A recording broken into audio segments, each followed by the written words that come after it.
Welcome, brave souls, to the chilling depths of horror and detail. Today we are going to share Skinwalker encounter horror stories. First story. What it's really like to be a matured Skinwalker. I tried to jot down all the explanation that came to my mind last night, and rereading it made me realize it was oddly difficult for others to understand. So perhaps this time I would start the story way back when I was first born and work my story up to now, as a not-so-human human. I am a Skinwalker, or I figure that's what I'm called. Yep, that scary folklore kind of Skinwalker. First, let's clarify. No, we are not dogs with no tail or guys who walk on fours. We are not witches. We are not once human either. What you have read and watched online are lies, adaptations, and exaggerated versions of Skinwalkers during our early state of development. Think of a toddler learning to walk and talk. Being a dog, a fish, a deer, a bird, half a bird, or even the first few humans was our toddler phase. We were learning to mimic. I was born a spherical fleshy core the size of a pea, with an eye, a tail, and a mouth. A round red lump of tadpole red meat creature capable of seeing, eating, and doing some extraordinary things to survive. It is hard to have one word that describes what Skinwalkers do as infants. In fact, I don't think we even have a word for that. So I will try to break it down so everyone can understand the step-by-step process of us growing up. As a baby, I was durable and animalistic. I had a strong tail that allowed me to spring and jump like crickets, but it was instinct not to jump, as it requires energy to do so, and as a newborn you don't have the luxury of carbs. We were vicious, opportunistic hunters, and we had our foul odor to attract the first prey. Unlike other tadpoles who started underwater and preyed on fish, I started alone on land, probably because of my parents' choice of birthing location. My first prey was a bear cub during warmer season, which I was very proud of. It sounds way cooler to hunt a bear than a fish. I jumped into its nostril as it was sniffing me, then I wiggled my way up to the brain area. Their instinct told me to do three things: eat, copy, replace. I feasted on a small portion of the brain and quickly fell asleep. When I woke up, my first thin layer of protection had already coated my red skinless self, as if the resting time was my body breaking down the structure and chemicals of what I just consumed. It automatically made an exact copy of said portion. There I had my first apartment, inside a bear cub whose brain I gradually ate and replicated until one day I was completely able to control its limbs, although imitating the movements of other bears was awkward and proven to be an ugly task. The outer layer of myself at that point was the exact size of the bear's real, no longer exists, brain, while my real self, the red tadpole that I was, with an eye and a mouth, was resting peacefully inside, like a snail. Except the fact that I have two shells when you think of it, the bear body itself, and the layer I made that looked and functioned like a bear brain. The bear's head at that point was hollow without me. Soon I learned to behave and hunt salmons like other bears. Soon I learned to shrink and expand my brain shell. Then I learned how to temporarily travel outside of that shell. I would shrink my real body, open a small hole of this brain, and venture south to feast on the spinal bone marrow. It took me days to finally eat all of them and come back up top. Although I was very young, my dexterity allowed me to glue the brain shell to the fake spinal cord that I just made. Soon I realized I no longer had to venture out and use my real mouth to eat. I can consume the bones, muscles, and veins of the bear, as long as it touches my outer layer, the fake brain and the fake spinal cord. However, the indirect eating process is significantly slower than eating with my mouth, as the enzymes my shell produced were not as concentrated. I gradually ate and faked the bear inside out. Then I learned to soften and harden my bear shell, so I could shrink even more, to the point it felt like it was but a thin layer of meat wrapping around my tadpole core. I ate and cloned all the bones and muscles of the bear, but left the fat and the skin, as it was nasty to consume. Had I shrunk my shell and left the bear there, it would have been nothing but its skin on the ground. Imagine a skinless, fatless adult brown bear walking around, or half of that imagery walking around. The tales of Skinwalkers being dogs with no lower half, deer with no tail, humans who walk on fours probably stemmed from there. People saw our very first attempts to mimic living creatures, and we weren't so masterful at disguising. Again, we were toddlers. I didn't leave the bear and venture out as a skinless monstrosity, though. I lived in my comfortable home for a long while, until one day I smacked a domestic dog unconscious at night. I shrank all of myself as much as possible and left the deflated bear via its mouth. I grew from the size of a pea to a kidney bean before I left. I then wiggled my way to the dog's brain through its mouth. There I ate the brain within hours of the night. However, in the middle of my feasting poured in a new experience. I'd call it not food-related good memories. At first it was foreign and shocking to me, for I ate the bear's brain since it was a young cub. My entire memory as the bear was simply the joy of me eating salmons and berries, but when I was in this dog it was something else. Joy and happiness that weren't associated with food, but with a foreign creature that was significantly taller than me. And in the dog's memories, the creature always showed its teeth as if it was trying to eat the dog. I learned that showing teeth means aggression, behavior back when I was a bear, because that was what older bears did. They tried to scare each other with their teeth. I thought this creature, the human, was trying to eat me, the dog, but at the same time the dog itself associated that aggression with joy. As a baby skinwalker, I didn't know shifting from one species to another would be such a challenge. And that was 11 years ago. I'm in a male human host now, and I don't need to eat anymore, if not at all. I only eat to maintain the host body. I don't take over people for the sake of comfort eating either. I only eat when I need a new identity. I don't eat their brain completely like I used to do, because doing so will kill the host immediately once I leave them. I learned that the hard way. I often have sex with the next potential host, and while they're sleeping together, I leave the worn-out home for a new journey. And yes, skinwalkers can sense each other. We can also kill if we want to, but challenging mankind is not our interest. We just want to survive and thrive as a species. It's no use trying to irritate the host. Second story. I think I met a skinwalker. Growing up in Arizona, I can say I was raised in a melting pot. Yeah, I know, pun intended. It's hot out here, but honestly, I met a lot of cool kids, including some of the Navajo children. They weren't any different than me. They just have separate cultural norms than my family. During class earlier this week, one of my friends joked around about something called a skinwalker. Immediately, the Navajo children shot a pissed and worrisome look to him. I decided to confront him. Hey dude, it looks like you really upset them. So what? It's not my fault they're afraid of skinwalkers, he yelped, putting special volume and enunciation on the last words. As silly as it is, I didn't even know what that was. So I asked him, and he responded, "Ick, but I love to piss those kids off." Later in gym class, I walked to the bleachers from the track to the kids. "Hey fellas, I'm sorry for my friend. He can be a real jerk sometimes." They told me not to worry about it. You know guys, you don't have to, but can you guys tell me what a skinwalker is? I've never even heard of it till this day. One of the kids started looking around cautiously, and I felt like he was about to tell me, but he hesitated as a grasshopper bounced off his foot.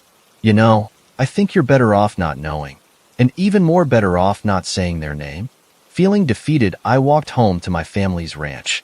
I noticed as I was about on the porch, there was a couple coyotes nearby. They've always been a big problem in this area. They've bothered my family's livestock, and a donkey can only kill so many. Normally I could scare them off by tossing a rock or something, but when I did, they remained still.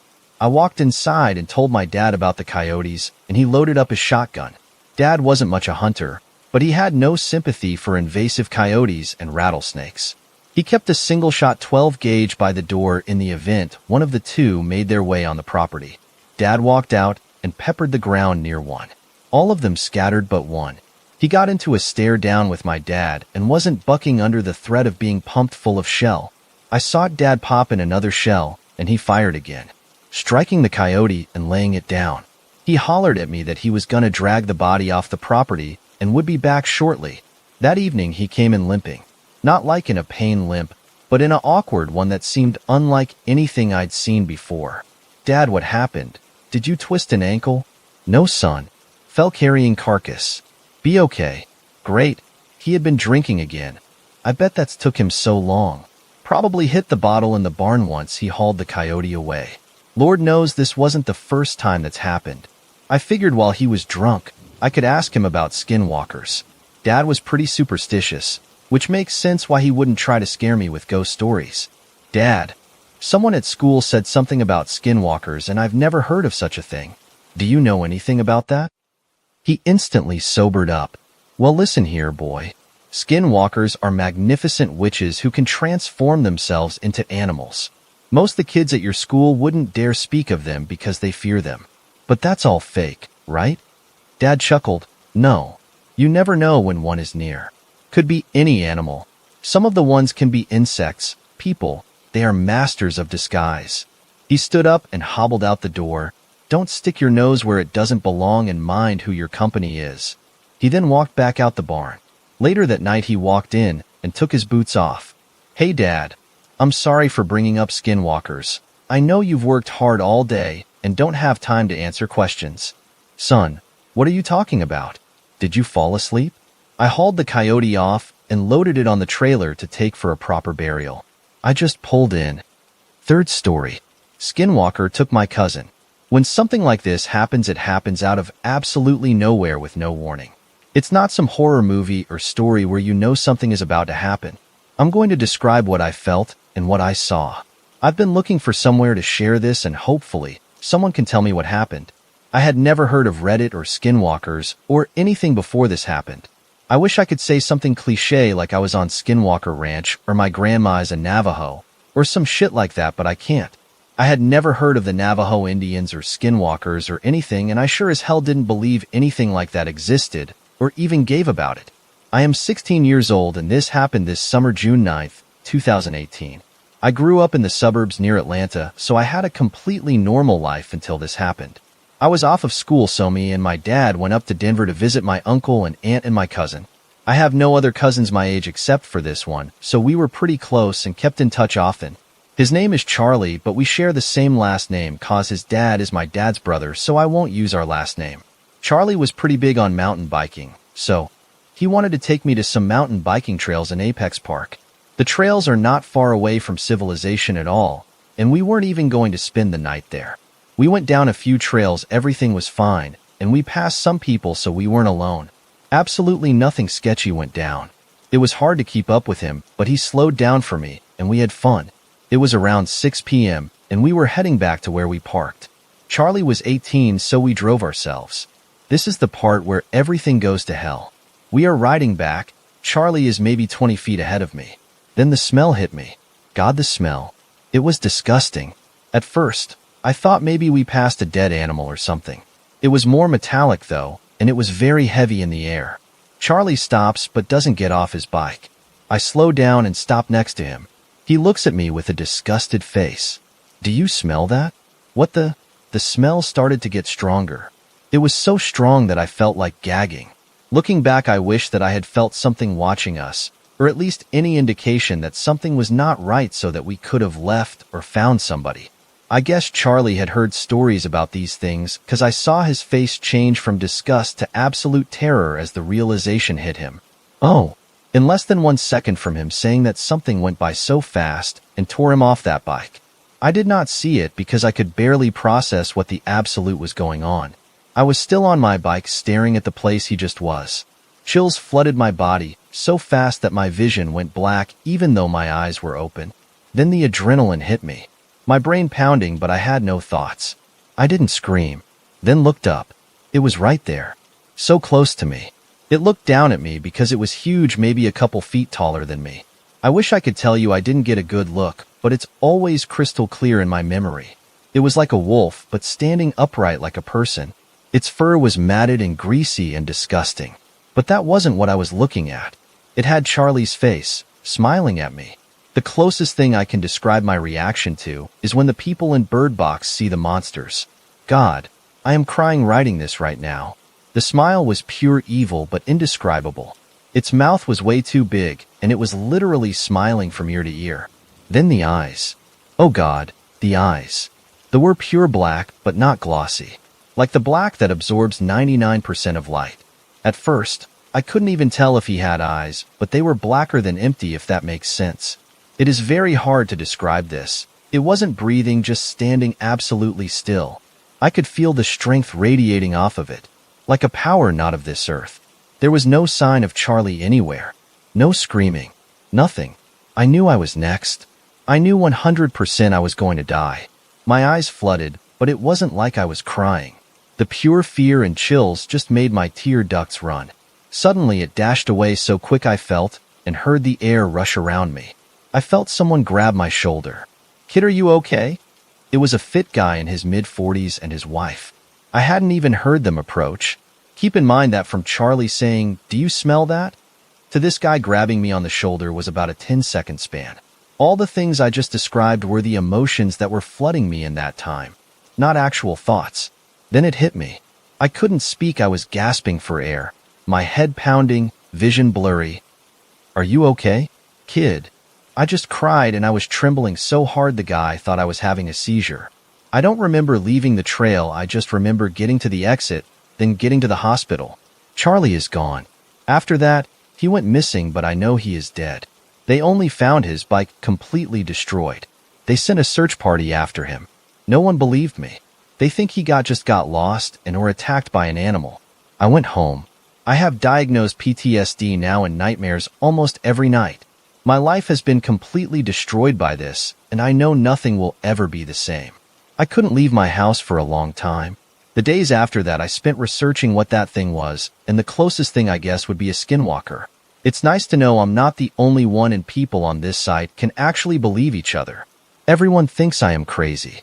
Fourth story. I think I met a skinwalker. Growing up in Arizona, I can say I was raised in a melting pot. Yeah, I know, pun intended. It's hot out here, but honestly, I met a lot of cool kids, including some of the Navajo children. They weren't any different than me. They just have separate cultural norms than my family. During class earlier this week, one of my friends joked around about something called a skinwalker. Immediately, the Navajo children shot a pissed and worrisome look to him. I decided to confront him. "Hey dude, it looks like you really upset them." "So what? It's not my fault they're afraid of skinwalkers," he yelped, putting special volume and enunciation on the last words. As silly as it is, I didn't even know what that was. So I asked him, and he responded, "Ick, but I love to piss those kids off." Later in gym class, I walked to the bleachers from the track to the kids. "Hey fellas, I'm sorry for my friend. He can be a real jerk sometimes." They told me not to worry about it. You know, guys, you don't have to, but can you guys tell me what a skinwalker is? I've never even heard of it till this day. One of the kids started looking around cautiously, and I felt like he was about to tell me, but he hesitated as a grasshopper bounced off his foot. "You know, I think you're better off not knowing. And even more better off not saying their name." Feeling defeated, I walked home to my family's ranch. I noticed as I was about on the porch, there was a couple coyotes nearby. They've always been a big problem in this area. They bothered my family's livestock, and a donkey can only kill so many. Normally I could scare them off by tossing a rock or something, but when I did, they remained still. I walked inside and told my dad about the coyotes, and he loaded up his shotgun. Dad wasn't much a hunter, but he had no sympathy for invasive coyotes and rattlesnakes. He kept a single-shot 12-gauge by the door in the event one of the two made their way on the property. Dad walked out and peppered the ground near one. All of them scattered but one. He got into a stare-down with my dad and wasn't bucking under the threat of being pumped full of shell. I saw Dad pop in another shell, and he fired again, striking the coyote and laying it down. He hollered at me that he was gonna drag the body off the property and would be back shortly. That evening he came in limping. Not like in a pain limp, but in an awkward one that seemed unlike anything I'd seen before. "Dad, what happened? Did you twist an ankle?" "No, son. Fell carrying carcass." "Be okay." "Great. He had been drinking again. I bet that's took him so long. Probably hit the bottle in the barn once he hauled the coyote away." Lord knows this wasn't the first time that's happened. I figured while he was drunk, I could ask him about skinwalkers. Dad was pretty superstitious, which makes sense why he wouldn't try to scare me with ghost stories. "Dad, someone at school said something about skinwalkers and I've never heard of such a thing. Do you know anything about that?" He instantly sobered up. "Well, listen here, boy. Skinwalkers are magnificent witches who can transform themselves into animals. Most of the kids at your school wouldn't dare speak of them because they fear them. But that's all fake, right?" Dad chuckled. "No. You never know when one is near. Could be any animal. Some of the ones can be insects, people, They are masters of disguise. He stood up and hobbled out the door. Don't stick your nose where it doesn't belong and mind who your company is. He then walked back out the barn. Later that night he walked in and took his boots off. Hey Dad, I'm sorry for bringing up skinwalkers. I know you've worked hard all day and don't have time to answer questions. Son, what are you talking about? Did you fall asleep? I hauled the coyote off and loaded it on the trailer to take for a proper burial. I just pulled in. Fifth story. Never shoot a skinwalker. My two buddies and I went on a hunting trip for bull elk last November, and we were having a great time, to say the least. That, however, soon would change after what we saw on the third day. Now, I'm not one for superstition and I don't believe in ghosts at all, but what we saw out there really changed my view about those sorts of things. The trip started out normally after we parked our trailers at camp. We got there a day early before the hunt officially started, so we could settle in and get some scouting done. Only Eric and I had licenses because Brian didn't draw out this year, but he wanted to come along with us anyway.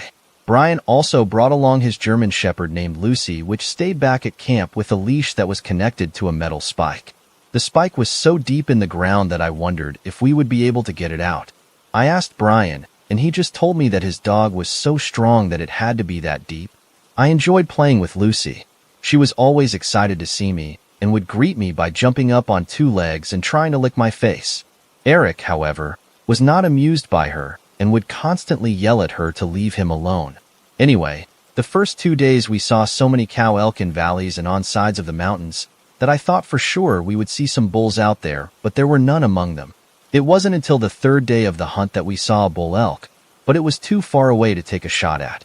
And even if we were able to hit it, it would take hours trying to pack that thing out. So that evening we decided to hunker down next to some fallen trees and were able to watch a hillside. While we were surveying the area, Brian spotted a coyote about 250 yards walking to a small pond of water strangely as if it was maimed. Eric took out his binoculars to take a closer look and he started to describe it saying, "That coyote, it ain't right looking. It has a hunch on its back like a bear, and its jaw. Oh man, its damn jaw seems like it's been broken, and now it's just drooping there like a dead fish. Let me see those binos," I asked curiously with an outstretched hand. Eric handed them to me, and as he did he seemed to grasp his gun tightly. I took them and looked at the animal and said, "You're right, that thing's jaw is just hanging there. Also, did you happen to notice its hair?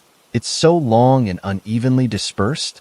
I then handed the binoculars to Brian, and he looked at the coyote for 1 second and screamed. "Shoo, Brian, shut up.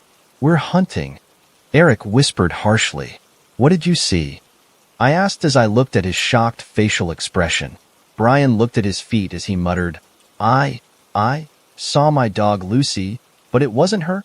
I don't know what that was. It couldn't have been your dog. When I looked at it, it looked like a dying coyote. It didn't have the large black spot on its back or your dog's strawberry red sides and underbelly," I said in a plain yet confused manner. "Well, since we ain't gonna see anything out here 'cause you screamed like a baby, I'm going to put that coyote out of its misery," Eric said angrily as he raised his rifle and looked through the scope.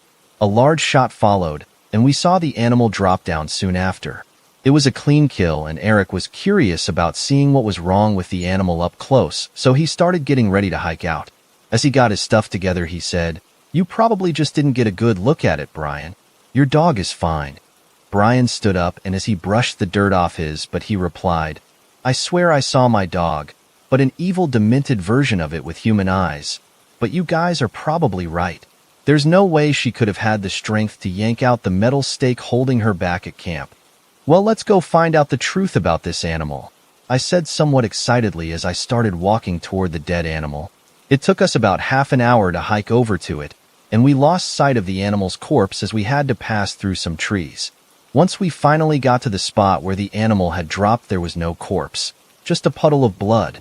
However, the blood was blackish and very dense.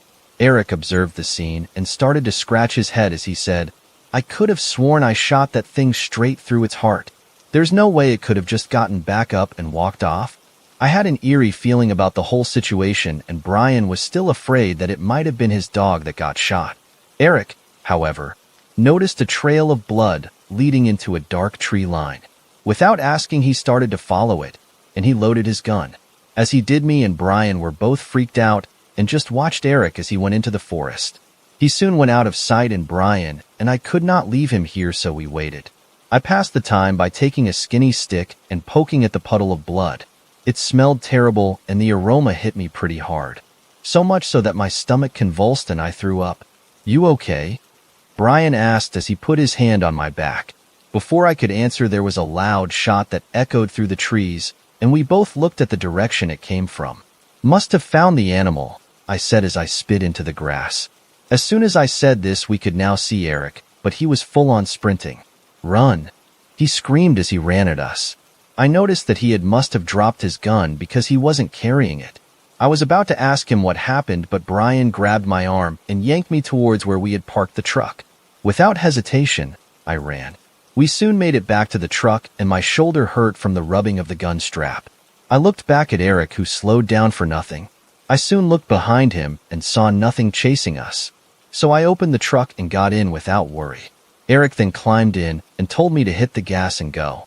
I was so perplexed on what Eric saw out there, and I knew that he hardly ever got scared of anything, so this started to freak me out. I started driving fast back to camp, and I asked Eric, "What did you see out there that was scary enough to make you drop your gun?" "I don't know, man. That was no damn animal." I followed the trail of blood, and it stopped at the base of a tree, and I was wondering how a coyote was able to climb a tree, but when I looked up, I saw this hairy humanoid creature there. It smelled so freaking bad. Eric went on about how scary that thing was and how he was done with the hunting trip and wanted to go home. We soon pulled into camp and mutually decided that we were going home. I started to pack my things and then felt like something was missing. I then thought to myself, "Lucy, where is Brian's dog? She usually always is so excited to see us back at camp, she can't stop barking and whining to be set free." As soon as I thought this, Brian started screaming and crying. I ran over to where he was and saw that his dog was gone. However, on further inspection, I noticed what Brian was looking at. Something had pulled out the metal stake in the ground and strung Lucy up on a nearby tree and had skinned her. Brian just could not stop crying, and Eric ran over to see what was wrong and just stood there, jaw dropped and frozen. He then muttered, "She was skinned alive. There's a bunch of bruising caused by struggling around her neck where the collar is." "Shut up, Eric. You ain't helping," I said as I put my shoulder around Brian, who had unstrung his dog's body from the tree. "Skinwalker," Eric said in a low tone of voice as he looked into the distance. He then screamed, "It's a damn skinwalker." I followed his gaze and saw an animal that looked like Lucy, but it had human eyes and a sickly green glazed-looking coat of fur. Brian stopped crying and just stood there, eyes locked on the beast. Eric then whispered with his voice quivering, "We all run to the truck on a count of 3. Just leave everything else." Brian and I slowly nodded and agreed to the plan. "Okay, 3, 2, 1, Eric whispered sharply, and we all took off like a pack of gazelles for the truck. We hopped in, and as soon as we did, we saw the skinwalker lunge at us and struck the right side door with such a powerful blow that nearly tipped over the whole truck. It didn't stop me whatsoever, and I drove out of there faster than I ever could have. After that, none of us ever went hunting again in that area. We never even went back to claim our camping trailers and supplies. It was too terrifying to think that what happened to Brian's dog could happen to us, and that thing would walk around in our skin. Since that experience, I am now a superstitious person. 6th story. My skinwalker encounter. When I was 12 years old, I lived in Indiana, and my parents lived in a very rural part of Indiana. I won't disclose where there for privacy reasons, but we had a ranch-style home up north. It was March 17th, and my parents decided to go to dinner. They planned this days ahead. The night they left, they told me to lock all windows and doors, so I did. The basement, attic, all the ones in the front room. I went to my room, which was the upmost room at the time. I was reading a book. I don't recall which one. It was about 1 hour and 20 to 35 minutes since my parents left, and it had begun pouring rain for about 30 minutes. I went downstairs because I had to feed the dogs Thor and Buck. I poured their food and watched them gobble it away, but after a couple seconds, I went back to what I was doing upstairs. About 15 minutes go by, then I hear them sporadically growling and barking like I'd never heard them before. It didn't even sound like my dogs. I decided to slowly sneak downstairs to check what was going on. I found them snarling with their hackles raised. They were looking at the walls? I was very confused but nervous as hell because we never got visitors. They then began to follow the wall, moving very slowly like they had X-ray vision to the outside. Then I realized it wasn't a person. Their heads were looking way too high up. As they followed whatever it was to the door, I ran upstairs to my father's room and rummaged under his bed for his gun. I found it and loaded it as fast as I could. When I was about to open the door, I saw a shadow under the door snarling softly. Then I realized I forgot to lock my window. As I heard my dog's painful whimpers go silent, I barricaded the door with a chair from my father's desk and sat against the wall in front of it, clutching the shotgun. I struggled to stay awake as I cried silently as I heard the thing turn into my dog and whimper and sit outside the door begging to come in. As I can't keep my eyes open anymore, I drift off to sleep. When I wake up, I don't feel me. When I woke up, I didn't feel me. I looked up and saw through small holes I was still on the floor. The doors was not closed anymore, and the shotgun was back under the bed. As I stood up, I didn't feel like me. Then it began. At first, it was my fingers just moving around by themselves. I just brushed it off and went to tidy up the house before my parents came home. I came to a conclusion that the thing was a nightmare, and I walked to my father's room. For the dogs, I just told myself they ran away when I let them out. When my father and mother came home, my father went to his room and was in there quite a while. A few more of my fingers kept wiggling around like they were being tested. Tiny spasms in my arms began. I decided to watch some TV, but before I could go downstairs, my mom stopped me and asked where the dogs were. I told her I let them out and they hadn't come back. They used to go out for a day or two at a time to hunt for themselves for fun. Then they came back and all was normal. So she brushed it off. I went downstairs. Just before my fingers went numb, I punched in the channel number I needed and sat there for a while. I had heard my father come out of his room, and so I went to go talk to him. At this time, I lost all feeling to my fingers and most of my arms. As I was walking upstairs, I saw him coming out of my room holding his shotgun. He asked me how long had it been open, and I realized it wasn't a dream. My dad getting increasingly loud with his questions. I gulped and told him something broke in, ate, and turned into the dogs and broke into the room I was in, but didn't kill me. As I lost feeling to my legs, I leaned on the wall to support me. As my father gripped the shotgun, he slowly slid his hand down to the trigger. I then lost all feeling except for my head. I said, "Dad, I can't feel my body." They took me to the hospital and treated me for extreme carpal tunnel syndrome that spread to the rest of my body. To this day, I still don't feel the same as I did before the encounter. Recently, I went to the library and researched a lot of stuff on the topic for you, and I looked up legends, myths, folktales on them, and that's when I stumbled on some piece of information that was rather odd. It said they didn't have to hurt or even let the host know they had taken over them. So when I was sleeping, it must have became me. As I write this again, 8 years later on a rainy night in March, I realize it's been waiting. I suddenly lose all feeling to my body, just like I had when I was 12, except this time I couldn't talk. I just could see and breath. As whatever it was began wiggling my fingers and toes, getting used to my body, it raised an arm, then the other, then a leg, and started to slowly hobble around the room, getting used to its new flesh suit. I watch in horror as I hear my parents come home. The thing walked me downstairs and watched as my parents settled down for bed. Once it had killed my parents, my old dogs, and scarred me for life. Then, and only then, did it release me. It crawled out of my mouth as I wrenched in pain.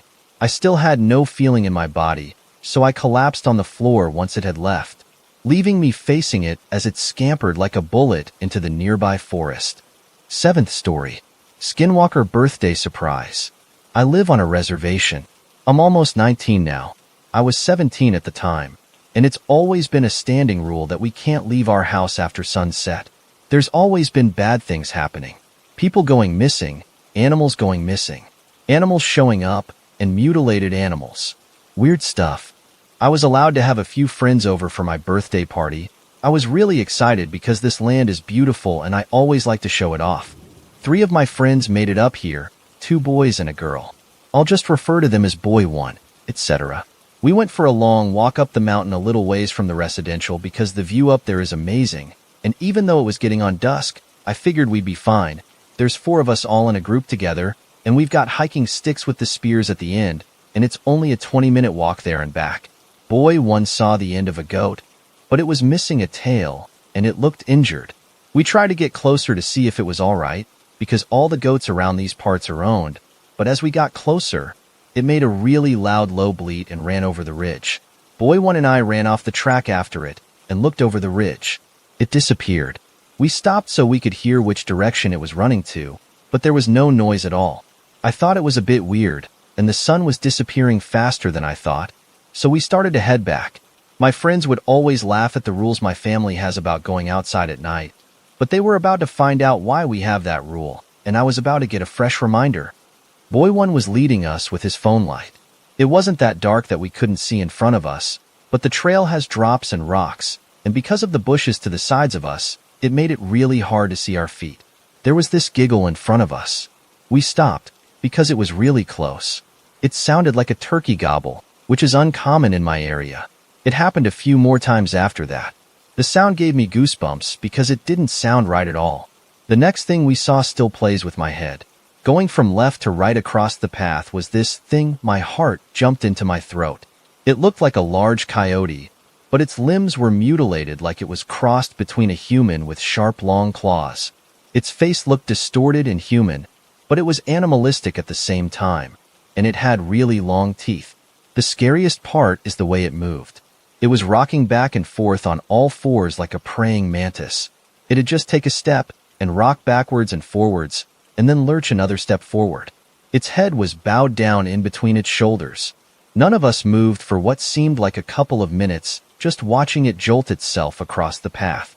It looked like it was just going to go past us and leave us alone, until the girl started crying and freaking out. The animal flung its head in her direction and made a really low growl, sort of like a house cat, because it had the voice behind it as well. It twisted its body around and started coming at us. It was terrifying. I yelled and threw down my spear at its head, but it was like it bounced off. When it got to me, it stood up. It was so tall. It barged into me, making me fall down. It started hiccuping and lurching, and then it barged into Boy 1. It backed into Boy 2, and he landed in a ditch just off of the trail. There was hardly any light on us now. When it got to the girl, it contorted its body over the top of her and held her down. She started screaming. Boy 2 got up and hit it with his hiking pole hard. It jolted away up the path behind us, making a crying noise, almost like it was mocking the girl. It was playing with us. We picked ourselves up and ran as fast as we could back down the path and across the reservation to my place. We told my mom what happened, and she told me and my friends the legend of the Skinwalkers. I didn't sleep well that night.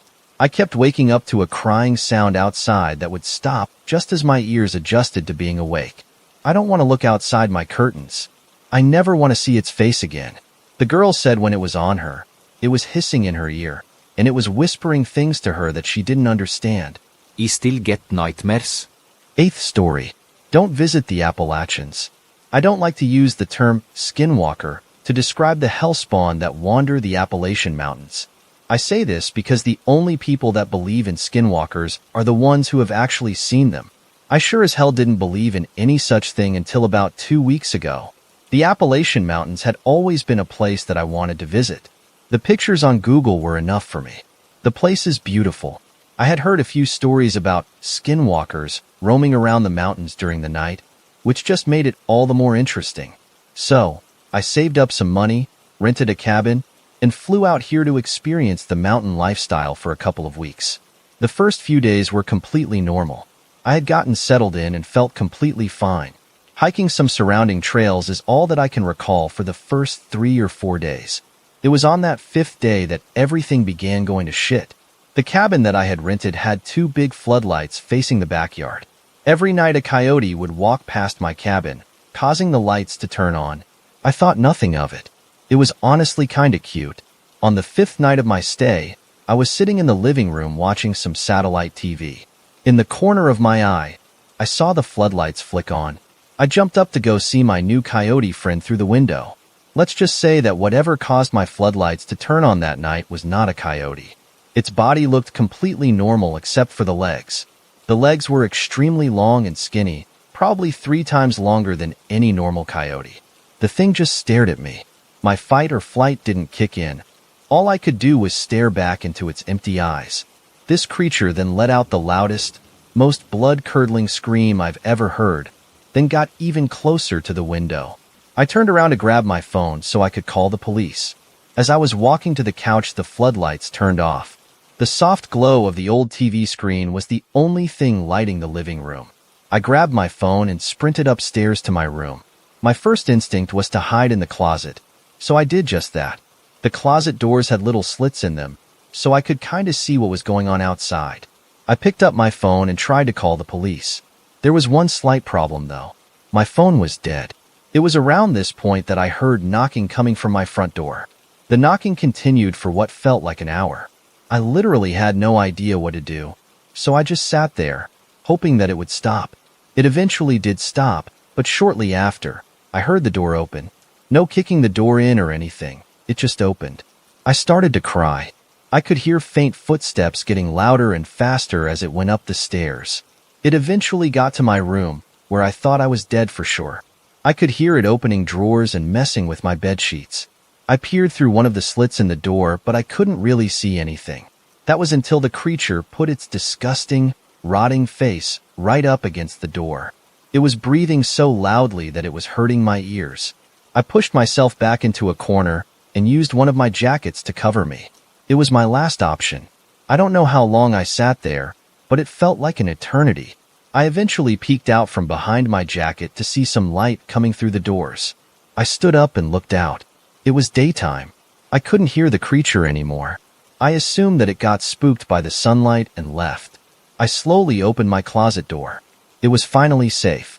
Needless to say, I got the fuck out of there, and I'm never going back. I don't want to see a therapist because they won't believe me. They'll think I'm insane. Maybe I am insane. I don't know. All I know is that whenever the locals of the Appalachian Mountains talk about these things, they aren't lying. Ninth story. Did I meet a skinwalker in New Mexico? A year or so ago, I left England for the summer in order to travel a bit and maybe find some work abroad for a few months. I managed to stumble across a decently paying job as a farmhand in the northwestern area of the Navajo Nation Reservation in New Mexico. The farmer was looking for somebody to help him with busy work over the summer and allowed me to sleep in what I can only describe as a cabin, basically a big shed he had renovated in order to house whoever he had working for him at that moment in time.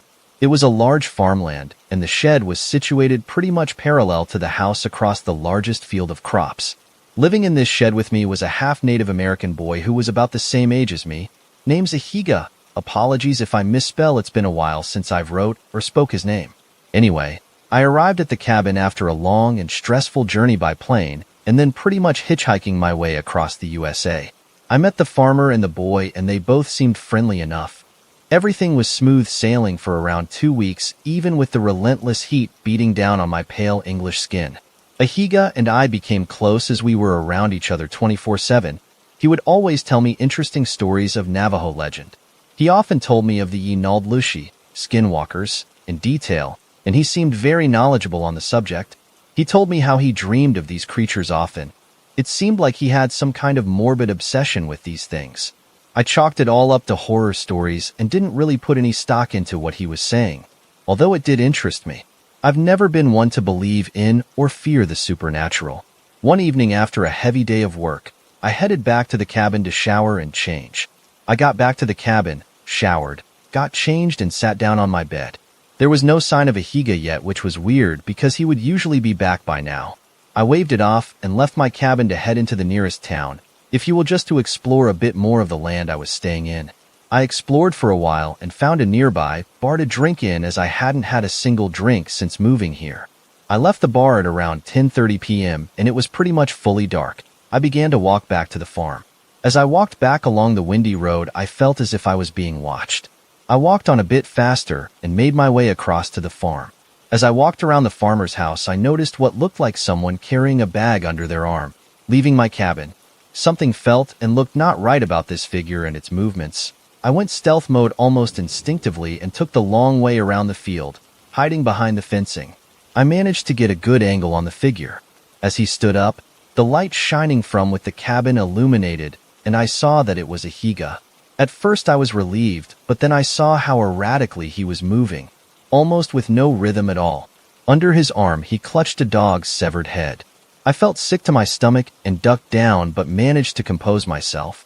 I poked my head up to check once more, and he was heading off into the forest. I took this opportunity to dart for the cabin and pull my keys out to unlock the door. As I got close, I tripped and dropped my keys and thundered to the ground. I propelled myself back up and turned to see why I fell, and saw I had tripped over the rest of the beheaded dog. I swung around to look towards the woods and saw a higa on all fours, not like an animal but like a person with their arms and legs bent in the wrong direction. It felt as if he was looking directly into my soul. He had 2 yellow, glowing eyes and a confused look on his crooked face. "I am a higa," I think he tried to say, but the words were guttural and frothy, almost like Gollum from Lord of the Rings. I unlocked the door and bolted inside, locking it behind me and closing all the curtains and windows in the cabin. I sat awake all night, hearing noises and feeling watched somehow.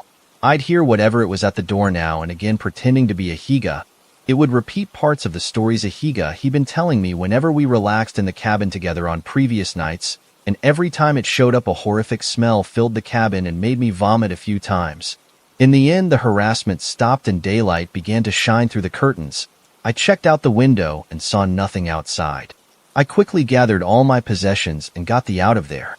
I flew back to England the next week after using all my farmhand money to rent a hotel room on the East Coast as far away from the place as I could. I often wonder what happened to a higa, but I'm glad I didn't wait around to find out. Many of you won't believe this story, but I can assure you it's 100% true, and I still think about it at night to this day. I'm still not sure what I saw, but sometimes I still feel as if I'm being watched, but I think this may be paranoia. There's no stories of these things following you across the pond? Is there? 10th story. I live in a town ruled by skinwalkers. You ready? Dan asked. Yeah, I said as I was finished loading the back of the truck. I had only moved into town a year back. It wasn't even something I had been planned for, but rising housing costs where I grew up made me want to move elsewhere rather than going back to crash with my parents. Lo and behold, when I even managed to get a job at a decent company, and they offered to help with moving costs to join one of their branches, and here I was. At least, I thought at the time that this was a decent enough company. It was a charity, though I had to admit that at the time I didn't notice that they seemed to have a lot of things for a non-profit. This should have been the first red flag, but I never paid it any mind. "So, let's go then, rookie," Dan said. Dan was a couple of years older than me, but had been nice enough during orientation and what all. Our current job was one that would take us to a city. We were setting up a camp for homeless people. It was a well enough cause, though something did weigh in on my mind. Do we really need to go so far for this? I asked him again. We were going a pretty long ways off. The trip itself would take 2 days. Granted, we would be paid for all the hours and the company paid for our housing as well, but why go through all that difficulty? A nearby city was just 2 hours off, and it wasn't as if where we were going was much bigger either. It's complicated, but we just want to expand our reach, Dan said, the same as when I had asked him last time about it. I wouldn't worry too much about it. Let's just focus on getting some of these people the help they need. He flashed me a smile and began talking about football, and I forgot about the question soon enough. The camp as it was went well enough with us doing quite a good job, at least I thought so. It mainly involved giving out clothes and food. It was time for us to leave though, and as we began to get ready to set back I noticed something. Are we taking some people back with us? I asked, confused. I hadn't been told anything about this. 3 people, 2 men and a woman, were riding along back with us in the back. Yeah, they've got some issues which I think we can deal with better back at home, Dan said. They've all agreed to it, so it's no biggie. I was a bit suspicious now, but when I did talk to the 3 of them it was obvious that they were there of their own volition, so I thought, alright. I did notice something off. The normally extroverted Dan didn't go out of his way to talk too much with the others. It was as if he was actively trying to avoid them for some reason. That said, we were reaching the last leg of our journey. Town was back in sight, though as I was beginning to dream of going back to my bed, Dan tapped me on the shoulder as we went to a halt. I sat up a little and tried to blink the sleep away. We were practically in the middle of nowhere. Come on, he whispered to me as he opened the door and beckoned me to step outside. I was confused, but in my drowsy haze I didn't really think too much about it as I got off. So what's up? I asked him.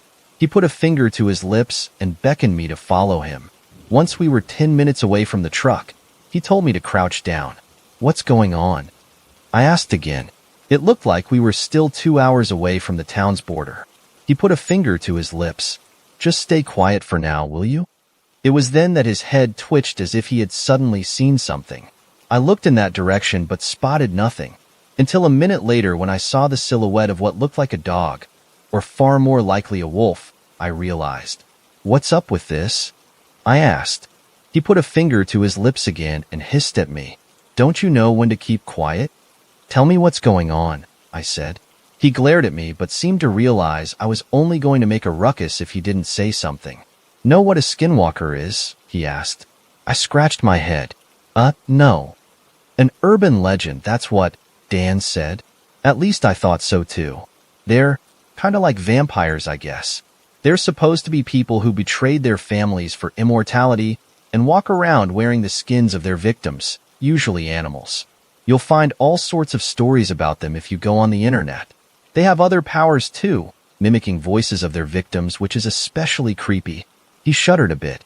What's this got to do with anything? I asked. Long ago, this land used to belong to a Native American tribe, Dan continued. As you can imagine, they weren't at all happy to give it up when the colonizers arrived. Our side, I guess you could call it, realized they were going to lose when they made a deal with the devil, or what devils are to the people around these parts. They invited some of the natives to a discussion in this area and then agreed to let the skinwalkers in. I told you they were like vampires, right? They can't go onto someone's property without an invitation. A bead of sweat rolled down my neck. I looked at the horizon again. There were more wolves now. In exchange for getting rid of the natives, the original founders gave the skinwalkers blanket permission to wander into town and any house in its territory, Dan said. If they wanted to, they could get into our houses and kill every single one of us.